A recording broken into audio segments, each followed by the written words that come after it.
नमस्कार, मी आज जाधव. स्वागत आहे तुमच्या आमच्या यूट्यूब चॅनलमध्ये. असेच नवीन नवीन व्हिडिओसाठी आमच्या चॅनलला सबस्क्राईब करा.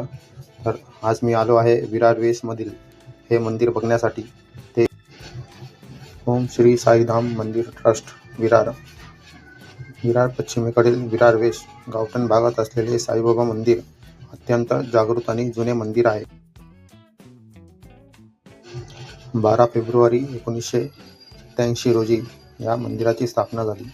सकाळी 7 वाजता हे मंदिर उघडते. येथे दरवर्षी वर्धापन दिन उत्सवात साजरा केला जातो, ज्यात साई भंडारा आणि भजनाचे आयोजन केले जाते. या मंदिरात गणपती बाप्पाची सुंदर आणि सुबक मूर्ती बघावयास मिळते. ती पुण्याच्या दगडूशेठ हलवाई गणपतीचे दर्शन आपल्याला या मंदिरात बघायला मिळते. या मंदिरात इतरही देवाचे दर्शन व आपल्याला बघायला मिळेल.